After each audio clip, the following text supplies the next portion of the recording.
Supreme court ने दहेज निषेध अधिनियम की अहम व्याख्या जारी की। पीड़ित की सुरक्षा पर जोर। एक महत्वपूर्ण कानूनी स्पष्टीकरण सामने आया है, जिसमें भारत के माननीय सर्वोच्च न्यायालय ने यह फैसला सुनाया है कि जो लोग आमतौर पर दुल्हन और उसके परिवार को दहेज देते हैं, उन पर मुकदमा नहीं चलाया जाएगा, बशर्ते वे स्वयं पीड़ित हो। न्यायालय ने इस बात पर भी जोर दिया कि कानून उस सामाजिक वास्तविकता को मान्यता देता है जहां परिवारों को अक्सर दहेज देने के लिए विवश होना पड़ता है, और यह फैसला दहेज निषेध अधिनियम के तहत मिलने वाली सुरक्षा को और अधिक सुदृढ़ करता है। दहेज कानून पर सुप्रीम कोर्ट की अहम टिप्पणी। सुप्रीम कोर्ट ने यह स्पष्ट किया कि यद्यपि दहेज निषेध अधिनियम 1961 दहेज देने और लेने दोनों को ही अपराध मानता है, फिर भी इसमें एक महत्वपूर्ण अपवाद मौजूद है। इस अधिनियम की धारा 7(3) के तहत दहेज देने वालों पर तब तक मुकदमा नहीं चलाया जा सकता जब तक कि वे स्वयं पीड़ित के रूप में शिकायत दर्ज न करा रहे हों।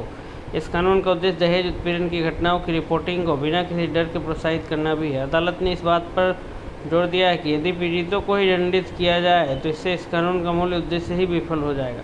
मामले की पृष्ठभूमि। यह फैसला एक पति द्वारा दायर याचिका पर सुनवाई के दौरान आया, जिसमें उसने यह तर्क दिया था कि उसकी पत्नी और उसके परिवार ने दहेज देने की बात स्वीकार की है, इसलिए उनके खिलाफ भी एफआईआर दर्ज की जानी चाहिए। हालांकि पीठ ने इस तर्क को खारिज करते हुए कहा कि उत्पीड़न के मामले में न्याय की गुहार लगाते समय पीड़ित अक्सर ऐसी बातें स्वीकार कर लेते हैं और इसी आधार पर उनके खिलाफ मुकदमा नहीं चलाया जाना चाहिए। धारा 7(3) क्यों महत्वपूर्ण है? धारा 7(3) को उन वास्तविक जीवन की स्थितियों से निपटने के लिए लाया गया था जहां परिवारों को सामाजिक दबाव के कारण दहेज देने के लिए मजबूर होना पड़ता है। साथ ही शिकायत दर्ज करते समय पीड़ितों को सच बताना अनिवार्य होता है। न्यायालय ने यह टिप्पणी की कि यह प्रावधान निम्नलिखित बातों को सुनिश्चित करता है: पीड़ितों को सुरक्षा प्रदान करना, साथ ही बिना किसी डर के अपराधों की रिपोर्ट करने के लिए प्रोत्साहित करना, अपराधियों और पीड़ितों के बीच एक उचित अंतर स्थापित करना। संसदीय समिति की सिफारिशों की भूमिका। संशोधन के जरिए धारा 7(3) को भी शामिल किया गया, जो संयुक्त संसदीय समिति की सिफारिशों पर आधारित था। समिति ने यह पाया कि दहेज देने वाले लोग, खासतौर पर माता पिता, अक्सर समाज की सामाजिक रीतियों और रिवाजों से मजबूर होते हैं।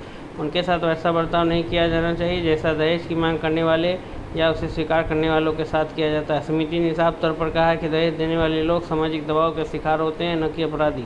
इस फैसले का कानूनी और सामाजिक महत्व। यह फैसला दहेज के खिलाफ कानूनी ढांचे को मजबूत करेगा, सामाजिक दबाव की ज़मीनी हकीकत को पहचान कर, साथ ही पीड़ितों को कानूनी नतीजों से बचाकर और ज़्यादा से ज़्यादा महिलाओं को आगे आकर उत्पीड़न की शिकायत करने के लिए प्रोत्साहित करके। इसने इस विचार को भी बल दिया कि कानूनों की व्याख्या सामाजिक परिस्थितियों के प्रति संवेदनशीलता के साथ की जानी चाहिए।